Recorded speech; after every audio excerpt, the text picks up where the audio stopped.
Welcome to the Humanizing Work Mailbag, where we answer questions from the Humanizing Work community. In today's episode, we're tackling the question, all my stakeholders want their stuff right now. What do I do? Before we answer the question, though, a quick reminder that you can get your question answered on the Humanizing Work show by emailing us at mailbag@humanizingwork.com. And we really appreciate your help spreading the word about the show by rating, reviewing, liking, commenting, sharing, all that good stuff. We want to continue putting useful content out into the world for free, and your engagement really does make a difference. Finally, if you want to get access to more content we produce, not just the show, you can sign up for our newsletter, where we share one key idea every week. Sign up at humanizingwork.com/HWnews. Okay, on to today's mailbag question. All my stakeholders want all their stuff right now. What do I do? Well, first thing to consider is, what's your role here? Are you supposed to be taking stakeholder input and using it to inform a direction for a product? Or are you just managing and sequencing requests from various sources to allocate development capacity? If it's the latter, if your role is collecting everybody's requests and sequencing them, then you'll want to check out our earlier episode on visionary versus facilitating product ownership, which we'll link to in the show notes, because you're in a facilitating product owner role. Your job is essentially facilitating the negotiation between competing demand sources for a limited supply of development capacity. And this may be fine as long as you're explicit about it.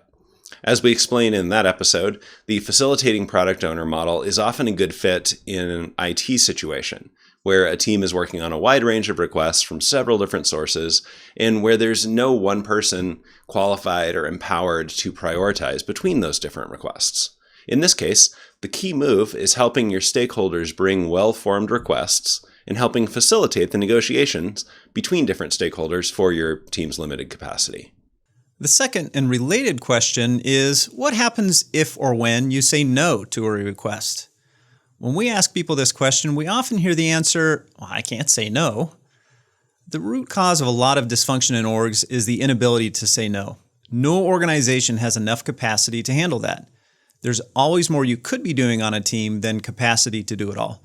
So you end up still saying no to things by default when you hit the limits of your capacity, but you're not saying no in any strategic way. If you're being held responsible for the value your team delivers, you need to be empowered to say no strategically. That's the only way to maximize value. Now, we keep using the word strategically here, and that's a clue to the key move.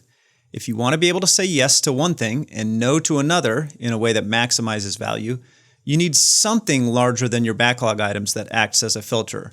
You need a purpose, a vision, a strategy, minimum marketable features, something or multiple somethings that help you say this fits and sorry, this doesn't fit.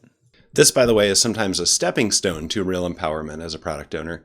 If you just try to say no to stakeholder requests, your bosses may or may not have your back, because in this case, prioritization is mostly about power, not about value, and you don't have the power. Your stakeholder is likely to be somebody more senior than you or more influential than you. But if you craft a compelling vision and strategy for your team's work, and if you get buy-in on those from your boss and maybe even from your stakeholders, you can get explicit permission to say yes to things that fit the vision and strategy and no to things that don't. And now you're actually empowered to prioritize your backlog. A lot of product ownership is about managing expectations. So visualize your backlog with the PO board that we described in episode 45. Create a roadmap that summarizes why certain features or outcomes land where they do. Make trade-offs visible. Connect short-term work to a larger vision, etc. This all makes it easier to have those conversations about why a particular thing isn't the top priority right now. And then the last thing to look at. Within any particular item, is it all equally valuable? Almost certainly not. There are high-value parts and low-value parts. If you can build incentives into the system that encourage small, focused, high-value ideas, the prioritization problem gets easier, and often much easier. Right. There's often this 80-20 or Pareto pattern where most of the value in an item comes from a small portion of the total effort.